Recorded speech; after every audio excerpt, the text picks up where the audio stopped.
Assalamu alaikum, people. I was strolling down these YouTube streets and I see a lot of people speaking on the four trade gangsters and the five trade gangsters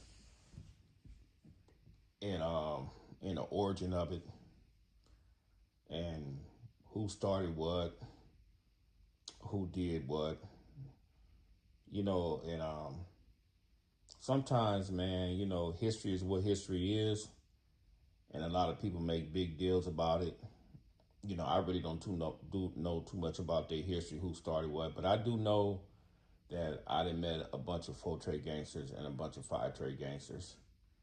And I met Sinbad when Sinbad was like the only four trade gangster coming up in that module, in that Crip module. And he was the only one, bro, and he stayed down. He held his own. I know Money Rab, I know Slick, I know a lot of individuals. But this one particular time, we was in 2700.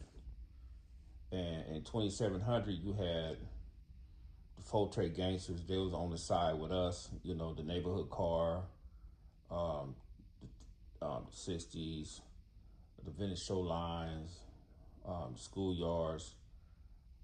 So we was all on one side, on the Abel and Charlie side. And then you had the five trade gangsters on the Denver and Baker Road side. I remember Cartoon was there. I remember Killer D was there, and a few more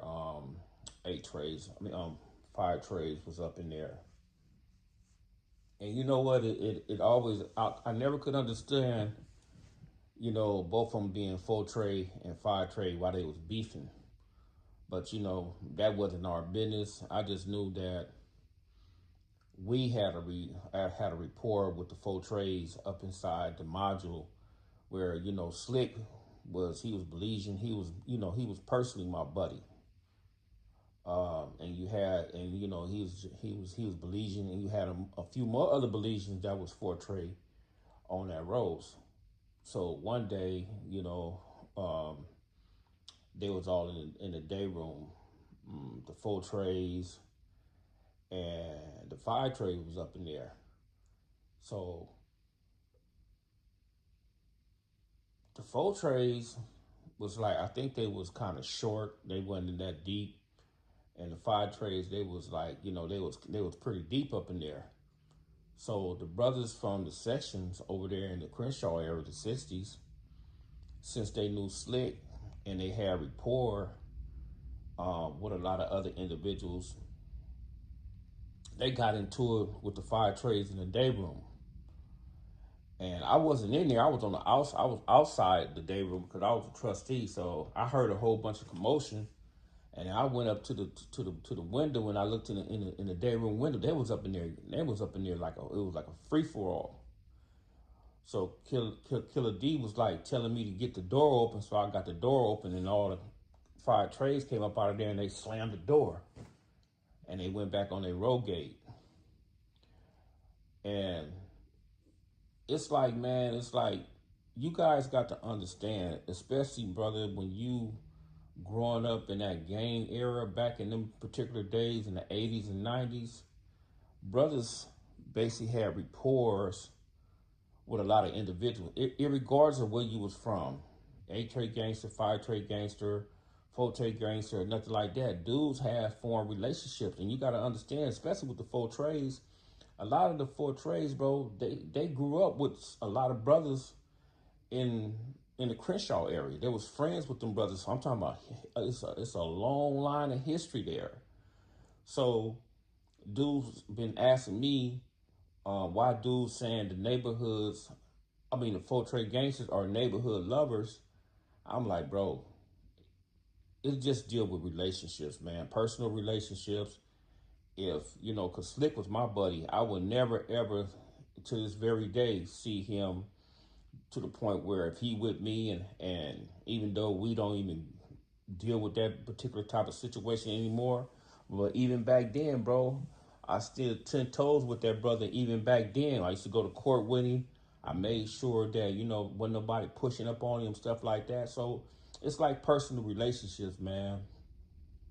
And people can't get mad that you have personal relationship with different other individuals and stuff like that. Even like with Crazy D, I have a personal relationship with him, Crazy D from A Trey. So it's just like, man, you know, a lot of brothers, man, they make a big thing about certain things, man. But I'm gonna tell you like this, bro. Them full trade gangsters, man, them brothers, man, they was always on just being Crips. They never took a side. I don't really think they wanted to follow the gangster car or anything like that, bro. They was always like on some Crip stuff. They didn't care about the particular type of wars that was going on or anything like that, bro. They was just representing the full trade Crips, bro. So I think, man, a lot of people blow things about a proportion.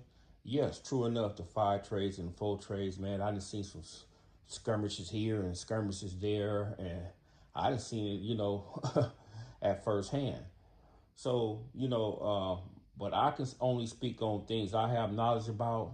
And when it comes down to them four trades, bro, especially Sinbad, um, he was a joint up in there, bro. Money Rab always been a joint, and there's a long list of other four trades that was joint. Even Cartoon, you know, from Five Trade was a joint, and a lot of other individuals was joints. So it's like, man, when brothers tell stories or talk about the history, it's nothing wrong, man, with telling stories to the point where dudes don't be disrespectful towards one another, you know, or being biased toward one another, you know. Even if you that is your arch enemy, you got to give credit when it's credit is due.